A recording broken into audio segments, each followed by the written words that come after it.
This is the second module about foot infections. In this module we talk about the control of infectious foot diseases. There are two control measures that need to be taken. One, to reduce the bacteria in the environment, and two, to ensure that there is a low chance of any bacteria finding a place of entry to the foot.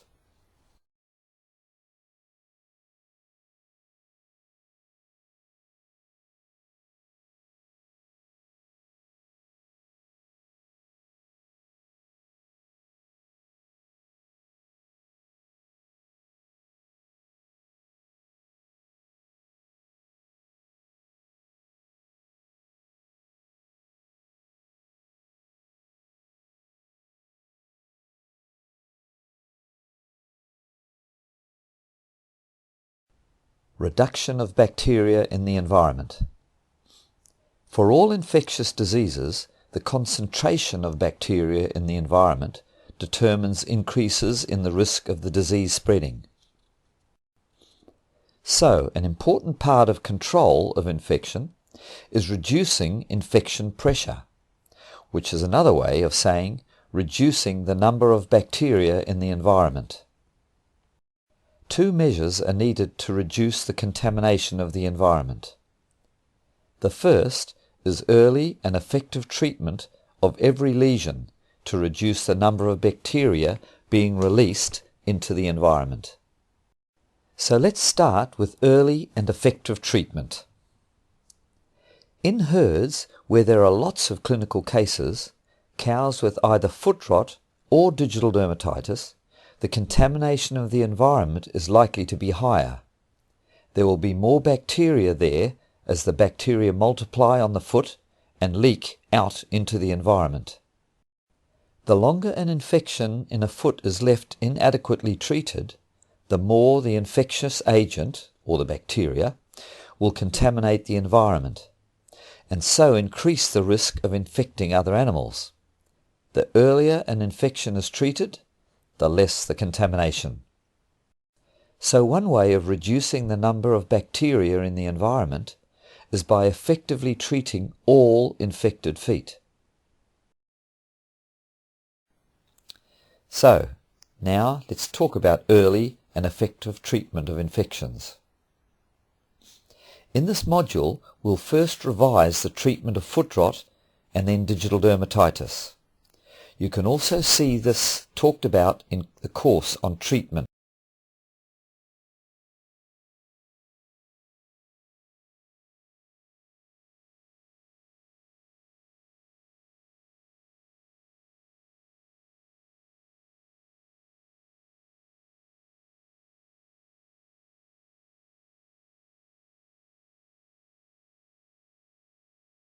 Foot rot is a painful infection because the bacteria involved may penetrate deep into digital tissues and cause inflammation, splitting of the skin, and necrosis of the underlying dermis.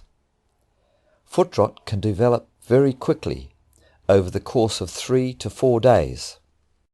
Diagnosing a genuine case of foot rot is relatively simple.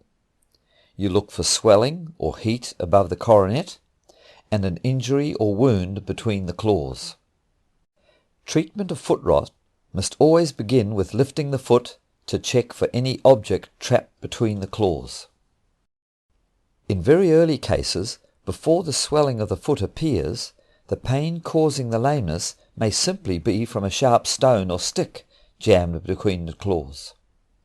If this is removed and the injury sprayed with an antibiotic topical spray, the wound will heal and the infection will be stopped quickly, without needing an injection. Where there is swelling, first check for stones or other objects in the wound, or clean out any necrotic dead tissue. Then antibiotics should be administered by injection promptly to reduce the chance of involvement of deeper structures. Usually the response to antibiotic injections is rapid. In very severe cases, or after delayed treatment, anti-inflammatory drugs are indicated. Digital dermatitis is an infection of the superficial layers of the skin and the cow is seldom observed as lame while walking, though the foot might be uncomfortable while she is just standing. The main source of the bacteria are infected foot lesions, so to seriously control, the lesions must be found and treated to reduce the contamination of the environment. Once digital dermatitis is present in a herd, it's almost impossible to eradicate, so control of spread between cows is vital. We could call this internal biosecurity. To notice cases of digital dermatitis, you should look at the backs of the feet during milking. If a cow is intermittently lifting one foot as though it is sore or uncomfortable, check between the claws for a lesion, or even look at the front of the foot. However, to consistently find the lesions, screening of the whole herd is a starting point. Screening involves cleaning the back of the foot with water to remove slurry, so that you can check the skin at the back of the heels for any suspicious lesions.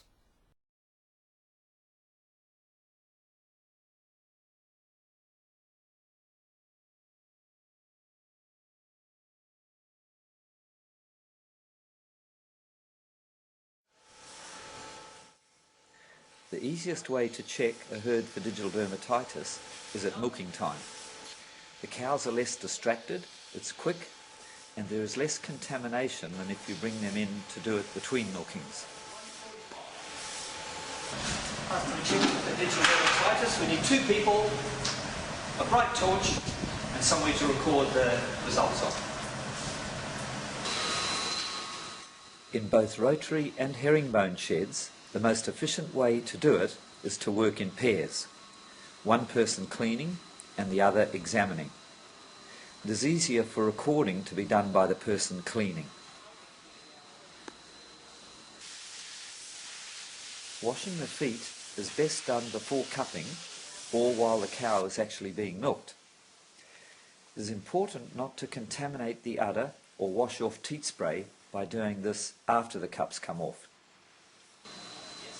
Using a good pressure of water, clean from the dew claws down. If cows are uncomfortable with this and try to kick, alternate cleaning the feet back and forth a few times. Cleaning is simple and quick if the dirt on the feet is only mud and sand. If it is dry slurry, it can take time to wash it off, or you may need to wash and scrub. To examine the feet for lesions, use a bright waterproof LED torch. Check between the bulbs of the rear feet for the classical lesion or for any small healing scabs. Also look for the lesions on the lateral bulbs and even right up to the dew claws. Well over 80% of digital dermatitis is in the rear feet, so don't upset the cows by trying to examine the front feet. Cows with digital dermatitis lesions will often be sensitive to being cleaned. Record the tag numbers and the affected foot of the cows that are positive. In herds without digital dermatitis, virtually 100% of the feet will have perfectly smooth skin without a single blemish. As soon as you see an odd scab or a half-moon thickening between the claws, it raises suspicion.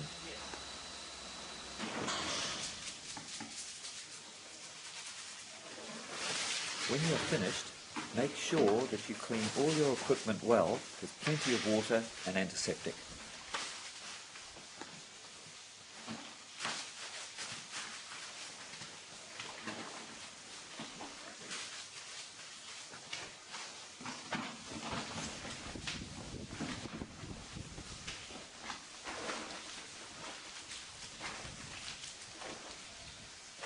This is best done during milking because the cows are much more relaxed.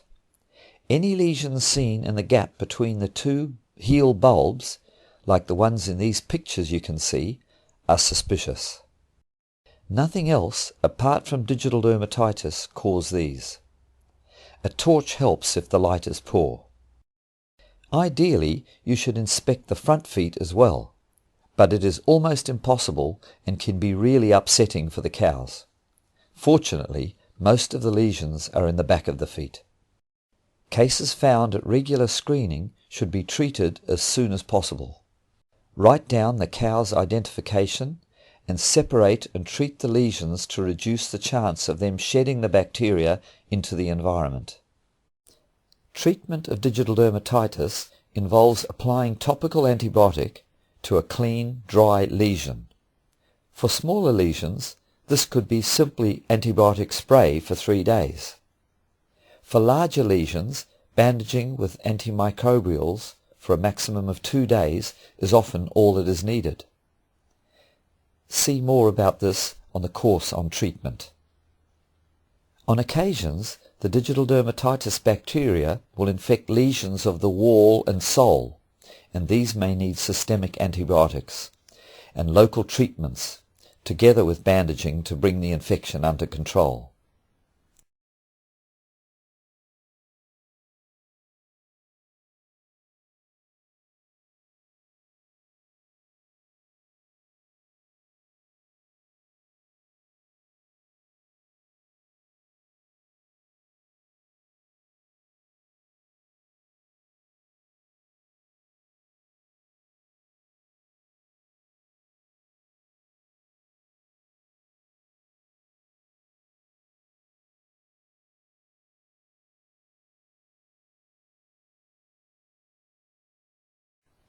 The second measure to control the infection pressure and the number of bacteria in the environment of the feet is disinfection of the feet. And the best method is by foot bathing. This is especially important with digital dermatitis, even if you have treated all the lesions you found at screening, because you never find every one. Some lesions may be in front feet, but also some are hidden between the claws, and some are on the front of the foot, out of sight to the screening.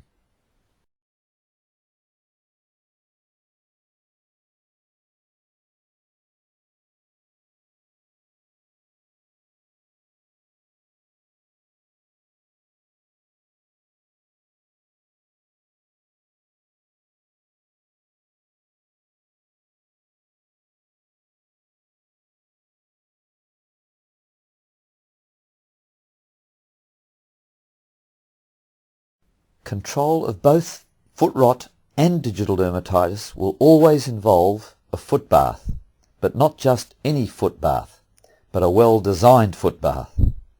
The design of an effective foot bath will be covered in a separate module, but every farm should have one, because both these common diseases are impossible to control without one.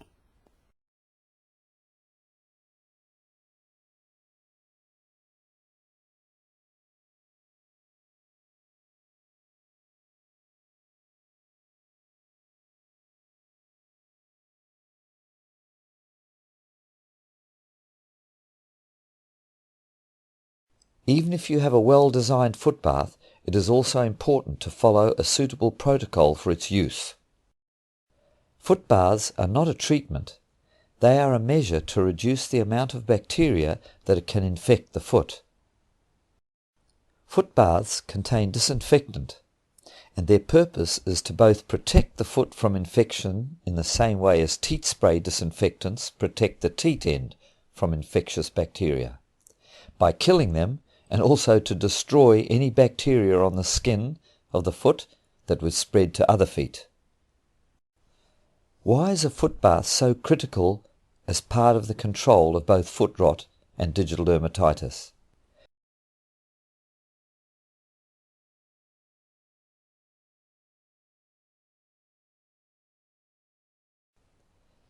The only alternative to regular disinfecting of the foot would be regular lifting of every foot to ensure no stones are lodged between the claws to prevent foot rot, and to regularly lift every foot to look for new digital dermatitis lesions to reduce the contamination of the environment and so keep the infection pressure down. A well-designed foot bath is critical, but is also so simple. How often should feet be foot bathed? In the face of a foot rot outbreak, foot bathing 2 or 3 times a week is effective. This should be continued for 2 or 3 weeks after the last case. If there are no more cases, you will know and you have got the problem under control. Foot bathing on a farm with digital dermatitis must never stop. For digital dermatitis, daily foot bathing is recommended generally, but for very low levels of digital dermatitis, say 1 or 2% prevalence, it seems possible to control the disease spread with bathing just 2 days in a row each week. Pasture-based farms with very low prevalence may only need foot bathing 2 days each week, but ideally foot bathing daily is recommended to keep the infection pressure low. How do you know what your prevalence is? In other words, how many cows you have with the infection at any one time? The only way to estimate this is to screen the herd at milking time. Or you could pen walk or bring animals into vet races and check for cows that are not milking. The next question is what to use in the foot bath. The 2 most common products are copper sulfate and formalin. Both have points for and against. Copper sulfate is an environmental hazard, but is fairly safe to handle. It is more expensive, and because of the environmental hazard, it is banned in some countries. An effective concentration is 5%, or 5 kilograms in each 100 litres of water. Formalin is cheap and rapidly degrades in the environment, but must be handled carefully when mixing the solution because of the fumes of the concentrate. In some countries it is banned because it is a potential carcinogen. The recommended concentration is 4%, or 4 litres of formalin, not 4 litres of formaldehyde, 4 litres of formalin in 100 litres of water. Even at the low concentration of formalin in a foot bath, it is recommended that the foot bath is well ventilated, or positioned outside the milking parlour. There are many proprietary products available to use in a foot bath, each with their own advantages or disadvantages of cost, effectiveness, and environmental safety. They contain other chemicals which may be just as dangerous to humans and or to the environment. One aspect of control that is often overlooked is the need to disinfect hoof knives between treatments of lame cows in herds that have digital dermatitis. This refers both to hoof knives of external hoof trimmers and veterinarians, and also the farmer's own knives if he treats his own cows.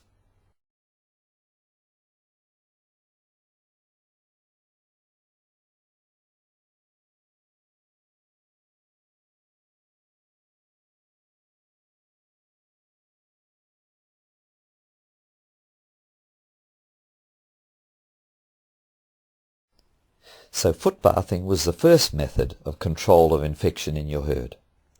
The second area of control of infectious disease of the foot is to prevent their actual entry into the tissue. In other words, to keep the skin healthy and uninjured.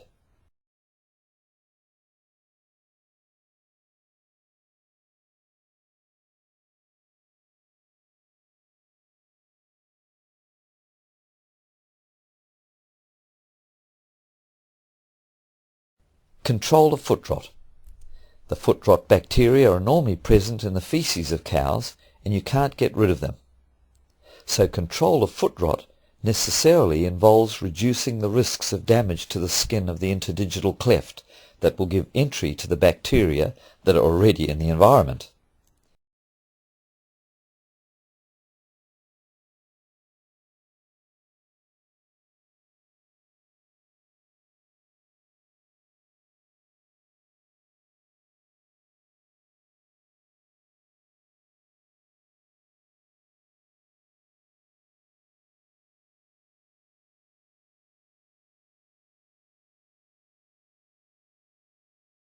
The most common source of injury is stones jamming up between the claws. These stones, usually about 1 centimetre in diameter, are the right size to fit comfortably between the claws. To minimize the risk of picking up these stones, repair the places where the stones can be found, and prevent cows walking in areas where there are still too many stones. First, build up the walkways with a gentle camber and with drains on the paddock side of the fence, so that fewer stones migrate to the edges, and also cows will use the full width of the track instead of tending to walk along the edges where the stones could be picked up. A temporary fix for this is to prevent cows walking in drains by using outriggers or moving the fence. Exits and entrances to the collecting yards should be designed to reduce surface breakdown by using concrete, or maybe some other suitable materials where the cows and vehicles turn and so damage the surface. Third, attend to drainage so that muddy areas do not eventuate here in the entrances and exit areas. Fourth, materials used to repair paddock entrances and around water troughs should not be loose gravels of 1 centimetre type pebbles, and need to be well formed and compacted to reduce the risk of small pebbles being forced up between the claws. Fifth, keep a lookout for places where the surface of the track breaks down. This could be due to shady areas of the track. In hot weather, cows will stop and defecate in these shady areas, which then break down, exposing gravels. After rain, these same shady areas of the track don't dry out as fast, because less sun and because of protection from the wind. Ongoing control of digital dermatitis. Once digital dermatitis is present in a herd, it's almost impossible to eradicate, so control of spread between cows is vital, or what we call internal biosecurity. This is why it's important to always treat every case you find, and also to foot bath regularly.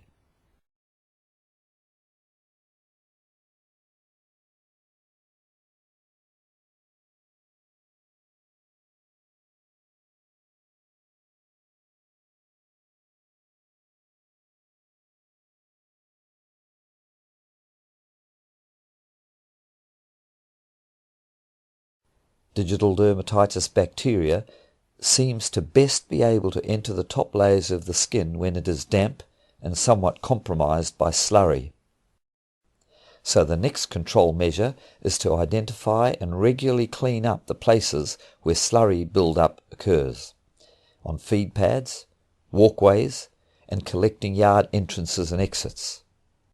This slurry on the feet can provide an ideal environment for digital dermatitis bacteria to survive and to invade the compromised damp skin. For house cows, this involves regular scraping or cleaning, and for pasture-based cows, watching out for those places where cows congregate and slurry can build up. 3 take-home messages. Maintain the walking surfaces of your tracks. Maintain foot hygiene by regularly cleaning concrete surfaces. And maintain a planned foot bathing protocol for your farm.